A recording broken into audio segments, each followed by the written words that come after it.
Bon, merci d'abord à notre cher Edgar d'être ici. C'est vraiment un bonheur et un honneur que de pouvoir vous recevoir dans cette manifestation que vous grandissez, à laquelle vous donnez votre empreinte. Et je pense que ça restera historique. Et on vous en remercie. On vous en remercie beaucoup avec notre gratitude et notre amitié, parce que je sais que vous êtes l'ami du festival depuis le début. Et vous nous aviez adressé l'année dernière un mot d'encouragement qui était magnifique. Et puis cette année, vous avez vraiment insisté pour être avec nous, et nous aussi. Nous, on a insisté beaucoup plus, et nous en sommes vraiment très, très heureux et très honorés. Moi, je suis vraiment intimidé, je dois vous le dire, parce que d'abord, je ne devais pas être là. Edgar et Sabah, sa femme, que je salue, ont tenu absolument à ce que je puisse introduire cette table. D'ailleurs, je n'ai pas de nom, moi. Les autres en ont un. Et non, je suis surtout intimidé parce que je suis à côté d'Edgar Morin, qui a véritablement nourri ma propre pensée, dont j'ai découvert le travail au début des années 80, au moment où j'ai préparé une thèse en sociologie des organisations. Je suis passé à autre chose après, mais voilà, vous êtes un maître, mais je pense que vous êtes aussi le maître de beaucoup de monde dans cette assemblée, et de nos amis Ali Ibn Khlouf et Souleymane Bachir Diane, qui nous ont honorés aussi de leur présence et de leurs brillantes interventions tout au long de ces jours, et qui vont un petit peu s'entretenir avec vous. Quelques grands noms aussi sont parmi nous, et quelques jeunes plumes du continent sont parmi nous, et peut-être qu'on leur donnera aussi un petit peu la parole tout à l'heure. Vous allez nous excuser parce qu'on ne va pas faire très long, pour des raisons que vous comprendrez, parce que Edgar va d'abord introduire cet entretien, et puis on va essayer de ramasser ça au plus tôt pour pouvoir le préserver un peu. Mais on va en profiter quand même. On va profiter d'abord, à mon avis, d'Edgar, de l'homme Edgar Morin. On va profiter d'Edgar Morin, j'allais dire l'épicurien pratiquement. Edgar Morin, au-delà du philosophe, au-delà du sociologue, au-delà de tout cela, je pense, moi sincèrement, je suis absolument admiratif devant vous lorsque vous êtes sur Instagram, lorsque vous passionnez pour les arts plastiques, pour le football, pour le sport en général, pour le cinéma. La dernière fois que je vous ai rencontré d'ailleurs, c'était au Festival international du film de Marrakech, pour la gastronomie, et pour les Marocains, si les autres traduiront, pour Chichat aussi. Et donc je pense que ça, c'est quelque chose d'extrêmement formidable. Et j'ai demandé à nos deux amis, Bachir et Ali aussi, plutôt de parler de ça, plutôt de parler de la façon dont vous avez pu un petit peu marquer même la Constitution, de leur pensée. Je sais que Bachir est très, très, très impressionné, mais il le dira lui-même. Il faudra peut-être le détendre un peu en lui disant « c'est pas grave ». Et Ali, que vous connaissez plutôt bien, saura aussi un petit peu vous faire un petit mot à ce moment. Et donc, moi, j'ai envie simplement, pour que vous puissiez introduire cette assemblée, cette séance, vous demander, on est dans un festival du livre africain, on est à Marrakech, qui est votre second pays, votre seconde maison. Que représente l'Afrique pour vous ? Que représente l'Afrique pour vous, hier et aujourd'hui ? Écoutez, ma réponse ne peut être qu'historique, parce que pour moi, ma relation avec l'Afrique commence après la Seconde Guerre mondiale, quand Alioune Diop qui est un grand intellectuel sénégalais, a créé à Paris une revue qui s'appelle Présence africaine en 1945. Et moi, je me suis lié d'amitié avec Alioune Diop. J'ai bien entendu lu les numéros et c'est là où j'ai commencé à m'imprégner par la connaissance des cultures africaines, de leur poésie, de leur littérature. Je rappelle que c'est Présence africaine qui a publié en France le discours sur le colonialisme d'Aimé Césaire et sa fameuse lettre à Maurice Thorez où il rejette le stalinisme. Et je dois dire entre parenthèses que pour moi, les deux plus grands esprits du XXe siècle, les plus belles consciences, c'est Nelson Mandela et Aimé Césaire, deux Africains. Donc c'est pour vous dire, pour moi, la première chose qui est importante. Et grâce aussi à cette revue, j'ai pu connaître les poèmes, les œuvres de Senghor, son magnifique poème Chaka, consacré à ce grand chef zoulou qui a résisté aux Anglais. J'ai pu, et du reste, une amie à moi l'a mis en musique pour faire un oratorio. J'ai pris connaissance de cette notion de négritude, qui est une notion qui rend sa pleine humanité et sa pleine dignité aux Noirs, mais qui n'est pas fermée sur elle-même, mais qui est ouverte et universelle, comme du reste la pensée d'Aimé Césaire lui-même. Donc, il y a toute cette période.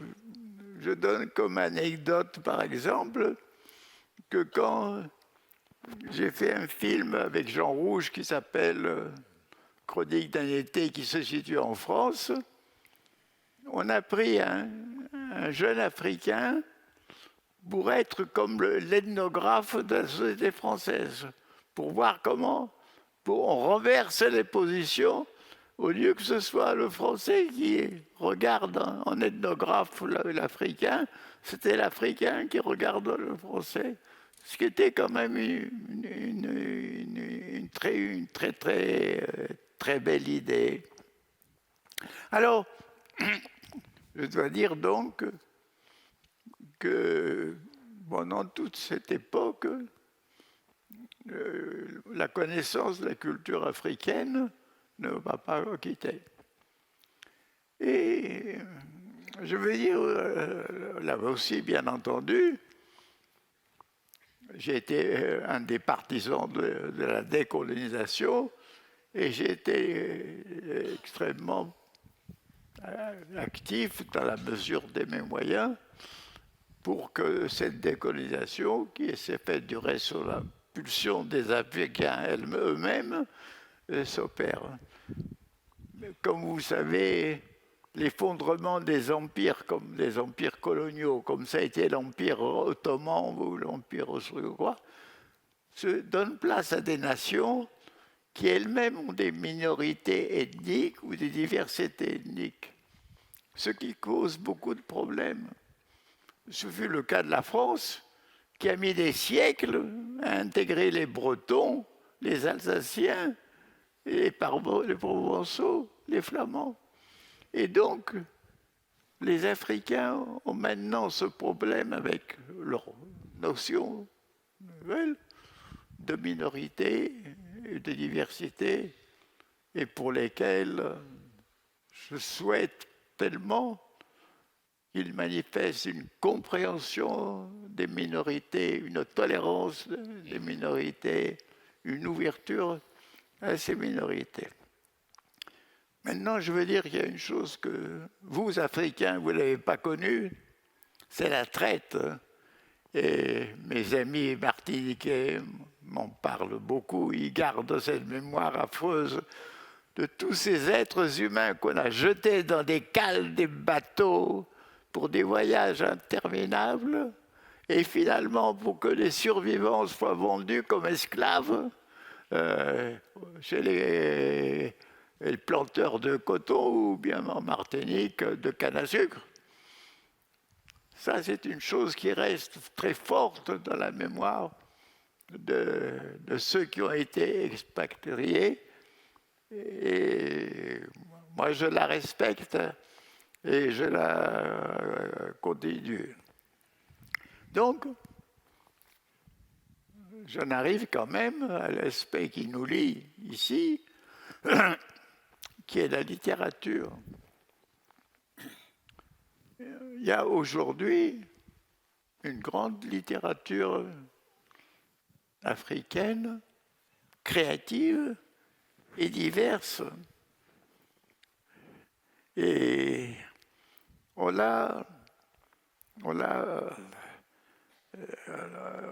y a notamment, elle a été couronnée par le prix Nobel d'Abdesara Gumba, ou bien par le prix Goncourt de l'auteur de la plus secrète mémoire.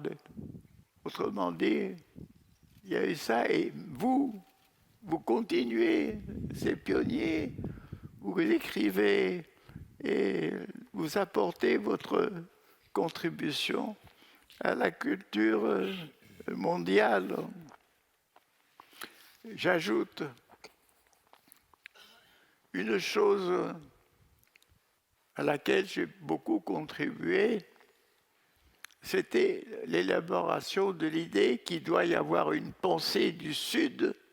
Ça veut dire que le Sud ne doit pas se faire entièrement envahir par l'univers du Nord.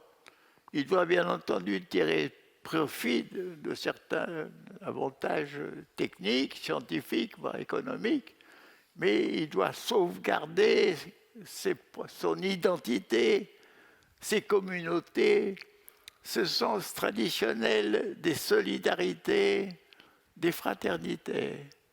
Autrement dit, le Sud doit accepter ce qui leur peut être utile, mais il doit maintenir son identité.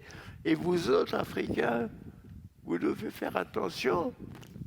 Il y a une invasion du Nord, techno-économique, et qui risque d'être aussi une invasion par un certain mode de pensée. Or, moi je considère que la rationalité occidentale, qui se croit illimitée, elle a ses limites. Il y a une pensée plus riche qui doit l'intégrer. Moi, je l'ai appelée pensée complexe. Mais spontanément, dans le monde africain, on sent que l'important est de relier les choses entre elles et de voir comment les choses sont associées dans la réalité, alors que notre enseignement apprend à séparer les choses en disciplines. Donc, et moi j'étais très très content de voir que grâce à l'apport d'un philosophe belge à l'université du Congo, beaucoup de jeunes Congolais ont connu ma pensée, et même l'un d'eux est venu sans papier d'identité illégalement à Paris, il s'appelle Marius Mukungu Kakongo, parce qu'il était adepte de cette pensée, et à Paris, il a fait un vocabulaire de la complexité. Et j'ai maintenant beaucoup d'enseignants universitaires qui sont en résonance et en harmonie avec cette pensée que j'appelle complexe, mais que l'on peut appeler comme vous voulez. Alors, je conclue en disant, le Maroc a eu la très belle initiative depuis quelques années de s'ouvrir politiquement, économiquement à l'Afrique subsaharienne. Mais j'ajoute que la communication culturelle, la relation culturelle est non seulement complémentaire, mais capitale dans la relation entre le nord maghrébin et le sud subsahélien. Donc, je pense que ce propre festival s'inscrit dans cette ouverture marocaine et je me réjouis profondément de cette politique marocaine. Je me réjouis de ce festival organisé par notre ami Youssef et Maï Bimbine. Je remercie tous ceux qui sont présents et tous ceux qui ont contribué à ma présence et à mon intervention parmi vous. Je termine en disant « Vive l'Afrique, vive le Maroc !»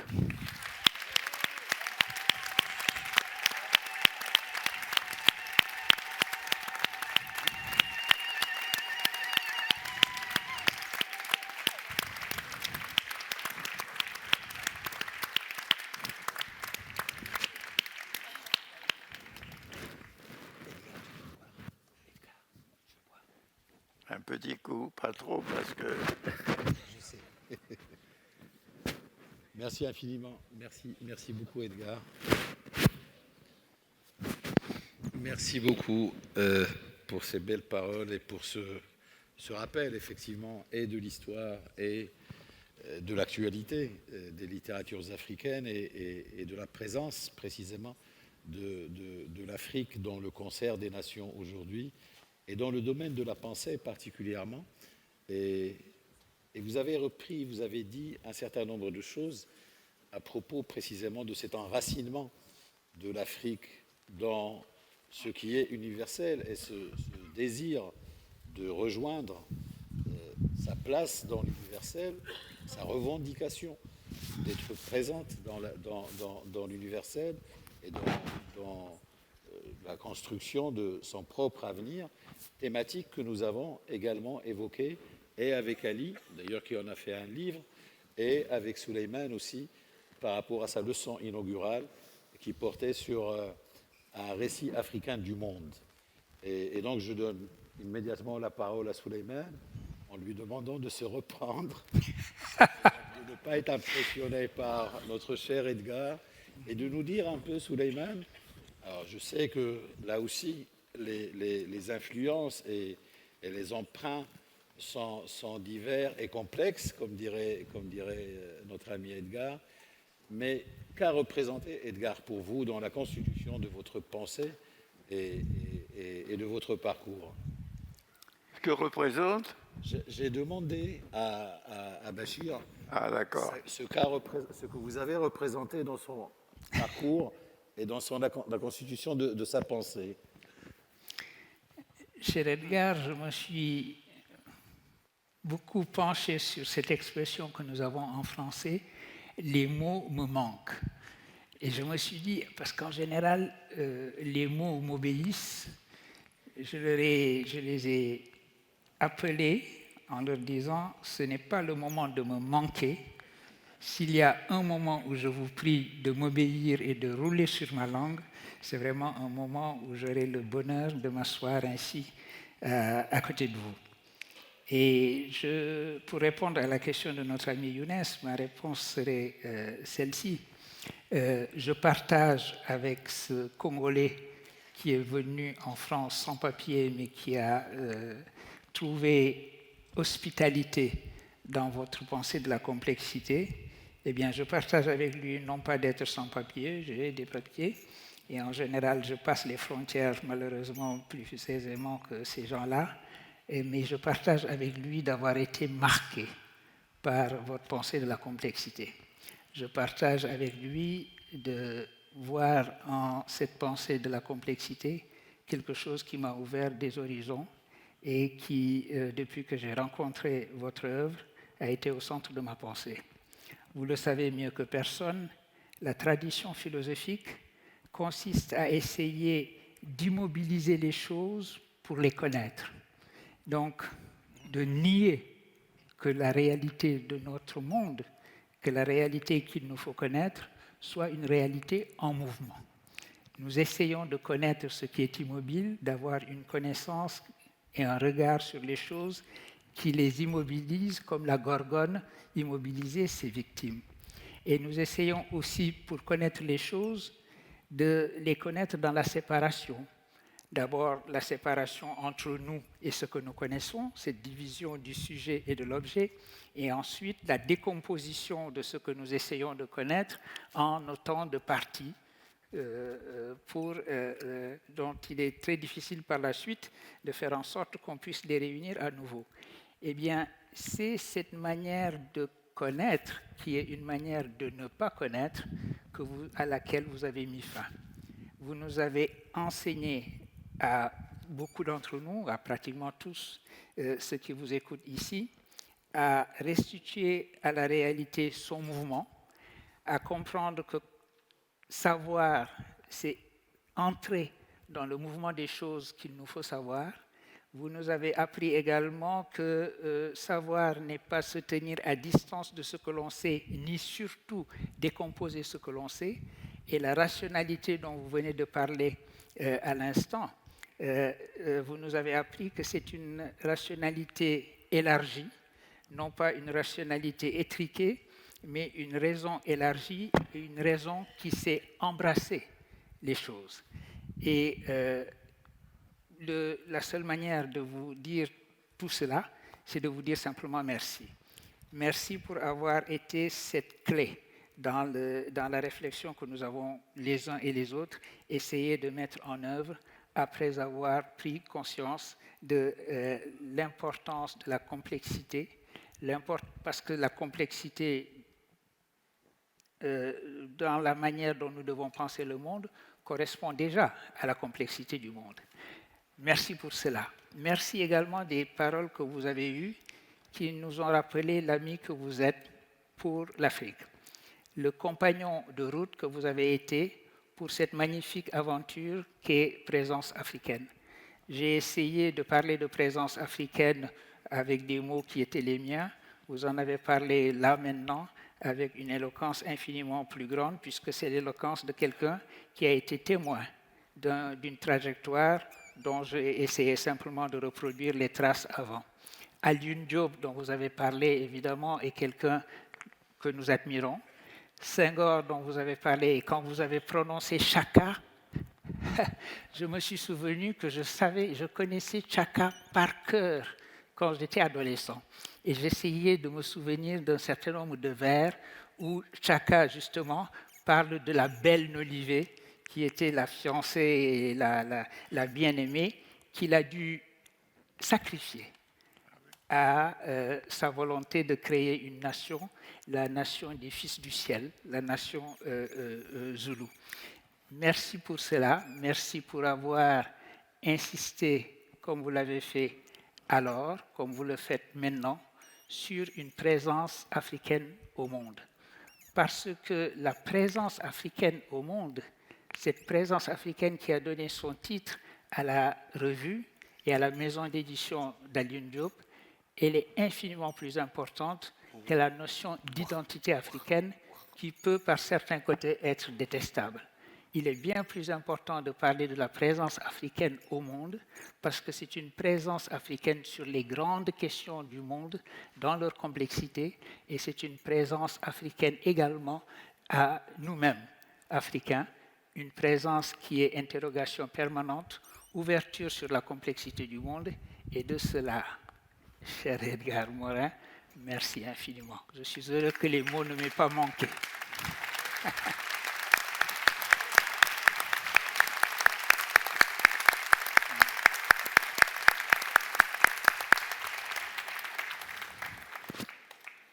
Merci infiniment, mon cher Souleymane Bachir. C'est plein d'émotions, mais finalement, tu t'en es bien sorti. Bravo, bravo en tout cas, et je pense que Edgar a apprécié énormément cette intervention et ce témoignage que vous lui avez fait aussi. C'est pas moi j'y suis pour rien. Relève-le, Oh oui, relève-le, voilà. Là, c'est mieux? Mais on vient de me le changer. Bon, je répète pas ce que j'ai dit, c'est pas grave. De toute façon, il faut qu'on avance plutôt. Non, je voulais simplement dire, Edgar vient de dire que le Sud ne doit pas se faire absorber par l'univers du Nord, y compris dans le domaine de la pensée. Et je pense que c'est quelque chose que tu défends effectivement dans tes écrits. Même chose, je te poserai la même question qu'à Souleymane. Et j'aimerais qu'on échange notre place pour que vous puissiez parler en direct à Edgar.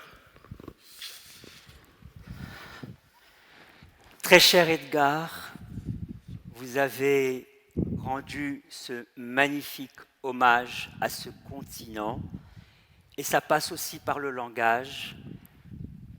Permettez-moi de vous appeler Roya Edgar, Brother Edgar, as we say in Africa. Younes m'a demandé de faire écho à ce que vous avez fait, compte tenu de ce que j'ai un petit peu élaboré. Quand je lis votre intérêt pour le risque, pour l'incertitude, pour l'imprévisibilité, cela rencontre beaucoup d'écho en moi et je suis impressionné combien vous avez fait du risque, de l'incertitude et de l'imprévisibilité un mode de vie. On vous aurait dit, il y a 40 ans, vous passeriez beaucoup de temps au Maroc et à Marrakech. Vous auriez dit peut-être et non pas jamais, parce que vous avez toujours été ouvert à l'incertitude, au risque de la pensée, qui n'est, comme l'a très bien dit Bachir, qui n'est ni réductible à la rationalisation, ni à l'idéalisation, ni à la normalisation, qui déborde partout. Et vous avez montré comment la pensée déborde partout, subversive dans ses contours. Et j'étais aussi impressionné combien vous avez toujours intégré les sciences de la vie à votre travail, en étant sensible à votre environnement le plus proche, mais aussi en étant sensible à l'imprévisibilité qui est dans l'espèce humaine, mais dans toutes les espèces. On sait depuis Darwin le fait de l'évolution, mais on ne tient pas assez compte on ne sait pas comment se fait l'évolution des espèces. Et cette imprévisibilité qui est une imprévisibilité de la vie, vous en avez fait un mode de vie là encore. Et aussi, vous savez, il y a cet acteur Vittorio Gassman qui disait « Mes 70 premières années furent un brouillon ». Je crois que vous diriez qu'au-delà de 70 ans, notre vie reste un petit brouillon, parce que vous avez toujours dit que c'est l'inachèvement qui est important. C'est les choses qui ne sont jamais closes, fermées, et que finalement, à ce dont se contente l'esprit se mesure la grandeur de sa perte, comme le disait si bien Hegel, il faut toujours aller vers ces espaces qui ne sont pas encore explorés. Et tout à l'heure, par vos gestes, vous avez montré une forme d'indignation par rapport aux questions du colonialisme, par rapport aux questions de l'impérialisme. Et je sais combien vous êtes sensible à toutes les voies de la résistance et qu'aujourd'hui, à travers cet automne effroyable que nous avons vécu, vous avez indiqué qu'il y a eu l'horreur du 7 octobre, mais il y a eu le 8 octobre, le 9 octobre, le 10 octobre, le 11 octobre, le 12 octobre, jusqu'à aujourd'hui, 10 février, de massacres journellement faits. Et que cette voie de la résistance, à mon avis, est aussi un secret de votre longévité, parce que l'indignation fait vivre, l'indignation comme vous la portez, et cette indignation, cette voie de la résistance, comment dirais-je, vous en avez fait le signe même de notre humanité en rappelant d'abord qu'il faut lever les résistances de notre volonté, ne jamais se mentir à soi-même, regarder notre propre cruauté, le petit instinct à l'inhumanité qui se révèle dans les pulsions des paroles racistes, par exemple, où des gens très convenables finissent par sortir de manière pulsionnelle des horreurs, et vous dites, il faut regarder de ce côté-là. Merci pour tout cela.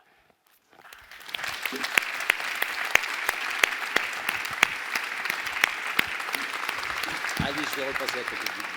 Merci.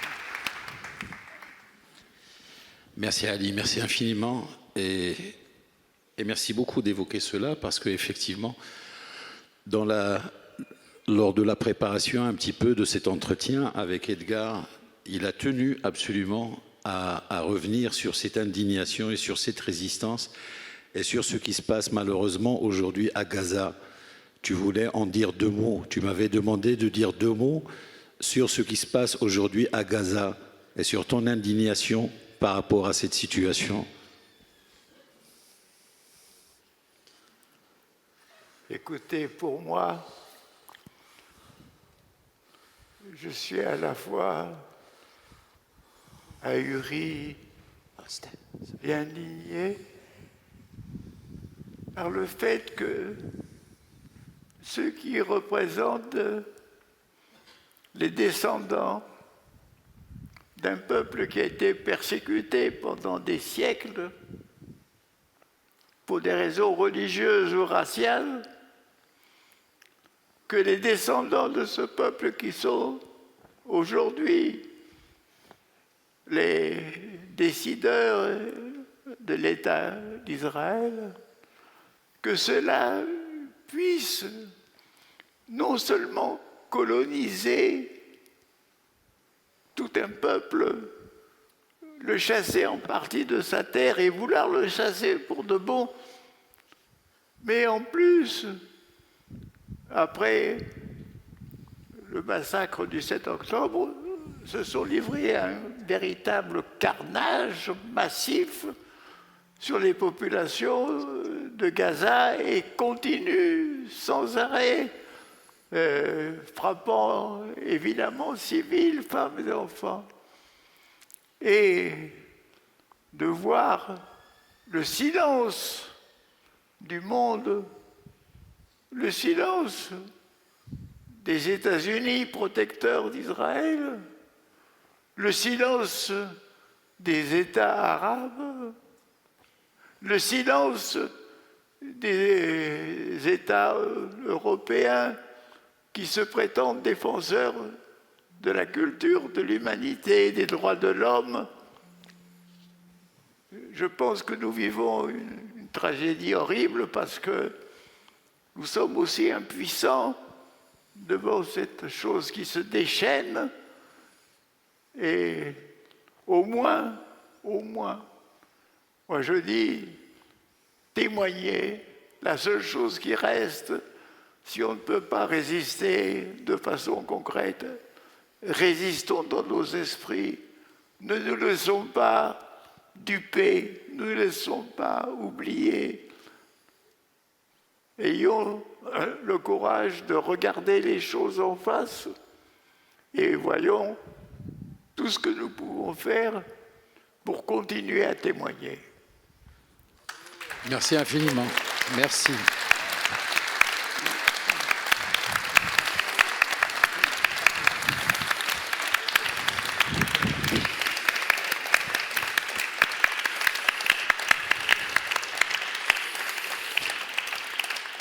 Merci infiniment de continuer précisément à vous indigner et on le sent, on sent votre colère finalement par rapport à ce qui est en train de se passer sous nos yeux et qui nous fait honte à tous effectivement si on ne prend pas le temps de s'indigner au moins, parce qu'on ne peut pas faire plus que cela, face à ce que ce matin, je crois que c'était Sophie Bessis qui le disait, le dernier clou planté dans le cercueil de l'universalité occidentale. Je vais donner la parole à quelques amis, peut-être, et je commence par mon président, qui était là, qui a disparu, il va revenir. Je voulais aussi Nabil, il est où? Nabil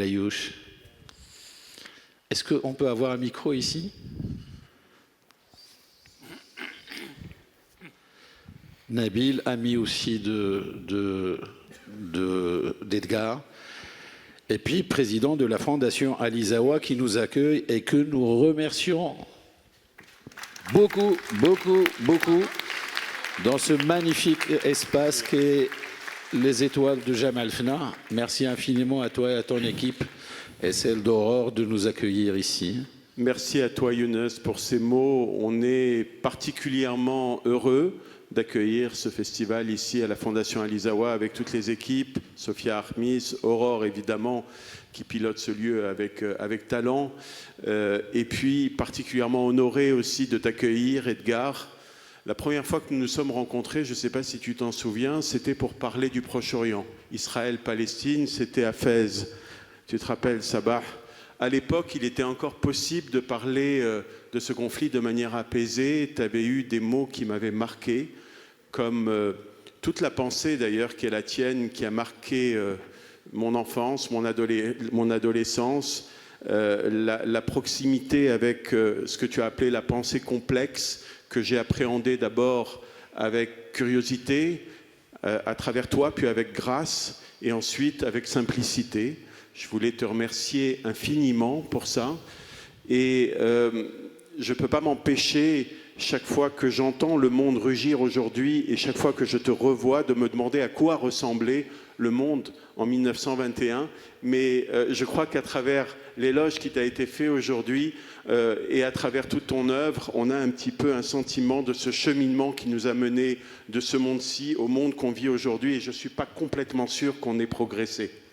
En tout cas, ce lieu est particulier. Je te remercie de l'avoir rappelé, Younes, parce que ici, des enfants, comme dans nos autres centres, à Casa, à Agadir, à Fès, à Marrakech et à Tanger, peuvent être les témoins de la fureur et du bruit de ce monde et transformer leur rage et leur colère en une énergie positive à travers les arts et la culture. Et je suis persuadé qu'ils ont parmi leurs modèles ce que tu es et ce que tu représentes aujourd'hui. Merci de ta présence.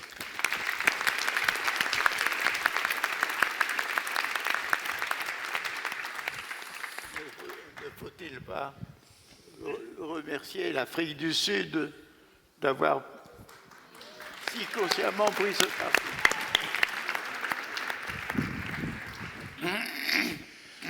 Bien, on va prendre vraiment 2-3 petites questions parce que je sais que peut-être beaucoup de monde d'entre vous a envie de s'adresser à Edgar, mais on va essayer, comme je vous l'ai dit, de ne pas être trop long et d'essayer de raccourcir un petit peu ces interventions, puis il commence à faire un peu frais, donc on vous passe la parole pour 2-3 questions, pas plus. Est-ce que quelqu'un veut poser une question?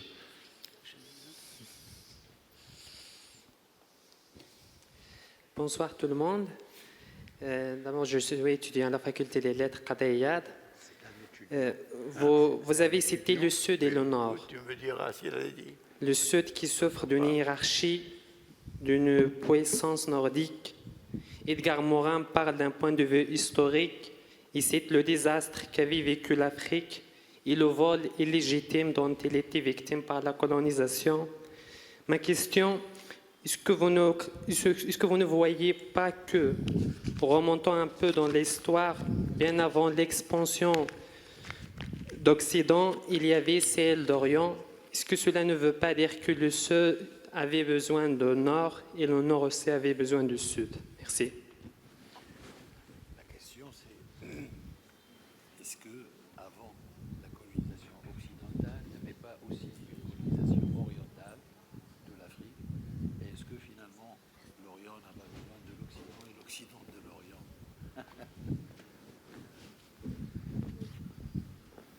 Écoutez, l'Afrique a été exploitée économiquement par l'Asie, par l'Empire chinois pendant des siècles. Bon. Mais à mon avis, à ma connaissance, il n'y a pas eu de véritable colonisation. C'est maintenant qu'il y a une infiltration économique, politique, chinoise notamment, dans les pays africains. Ça, c'est un phénomène contemporain, mais dans le passé, il n'y a pas eu de colonisation systématique. Ce qu'il entend par l'Orient, c'est plutôt l'Orient arabe, c'est-à-dire... Ah, le monde arabe. Il est certain, ça aussi on ne peut pas le cacher, c'est qu'il y a eu de la part du monde arabe des prises d'Africains en esclavage, qui a eu une tentative de vassalisation, de domination arabe qui a précédé la colonisation française et occidentale. Mais elle n'était pas de même nature. C'était beaucoup plus des razzias, c'était beaucoup plus des prises d'esclaves qu'une colonisation systématique.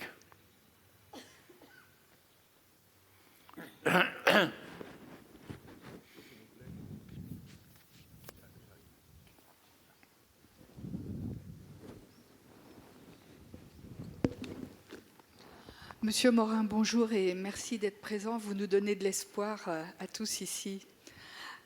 J'aimerais vous demander ce que vous pensez de la culpabilité par rapport à Gaza, par rapport à Israël, par rapport à la Palestine, par rapport à ce qui se passe au niveau des États qui restent silencieux. Évidemment, il y a eu la Shoah. Et depuis, j'ai l'impression que l'Allemagne, la France, même l'Italie, l'Espagne restent silencieux parce qu'ils se sentent coupables d'avoir commis des exactions sur les Juifs et que maintenant, ces mêmes Juifs qui font des exactions contre les Palestiniens, on reste un peu sidéré et on ne sait plus comment faire ni quelle position prendre. Donc j'aimerais avoir votre avis sur cette culpabilité. Ok. En sachant qu'Edgar vient de dire deux mots là-dessus, mais je vais quand même lui poser la question, enfin lui dire, mais il a déjà répondu, enfin il a déjà parlé de ça.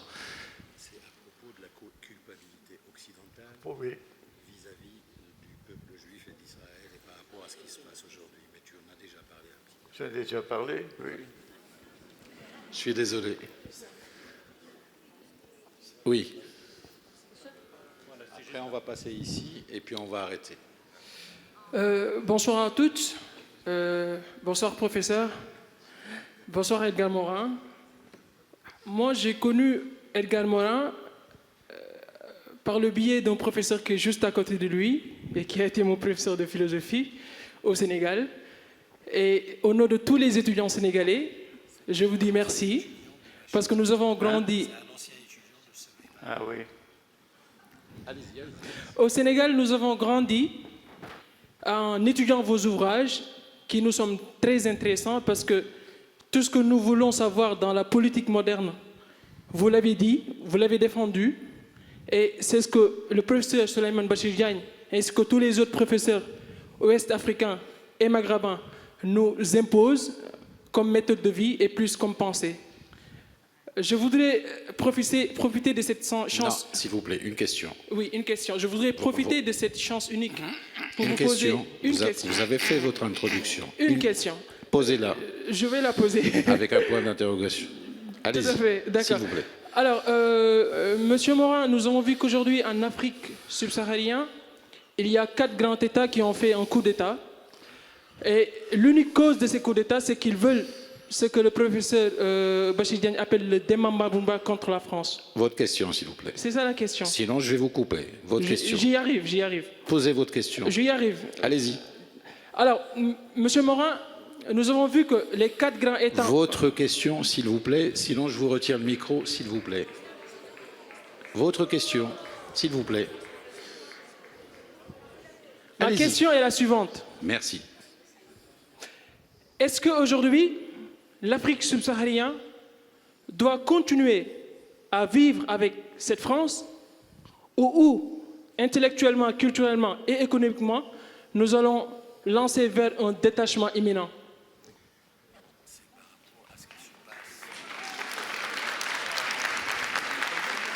Oui.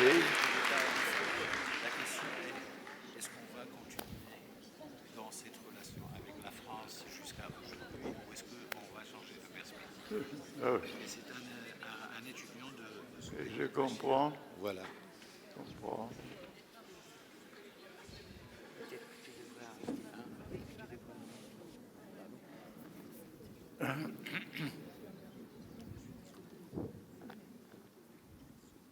On n'a pas encore vu, mais on s'arrête.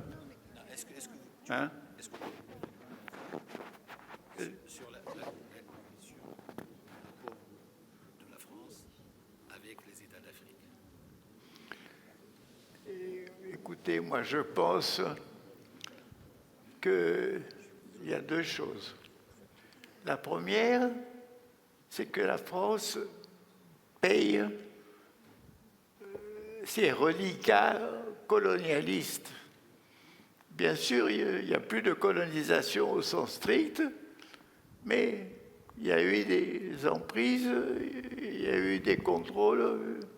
Autrement dit, il y a eu, ne serait-ce qu'à travers des putschs, des tentatives de ne plus subir l'influence de la France, et notamment sa présence militaire.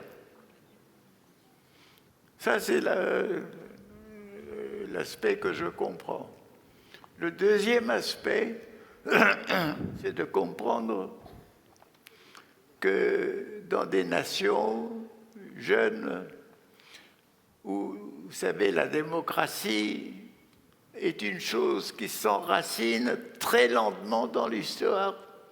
Regardez en Russie, il y a eu la Révolution française, et puis après il y a eu une réaction, il y a eu l'Empire, il y a eu la République n'est plus qu'après un siècle. Et donc la démocratie est une chose fragile qui doit s'enraciner profondément dans une histoire. Et ce n'est pas encore le cas en Afrique.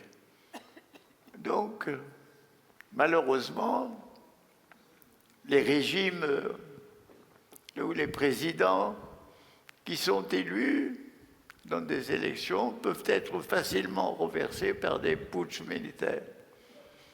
Alors, c'est une situation qu'il faut déplorer, mais dans laquelle je ne vois plus une intervention de l'extérieur qui serait à nouveau une intervention héritée de la période coloniale. Donc il faut des pressions internationales pour pacifier les relations entre les nations et les États africains. Voilà. Regardez.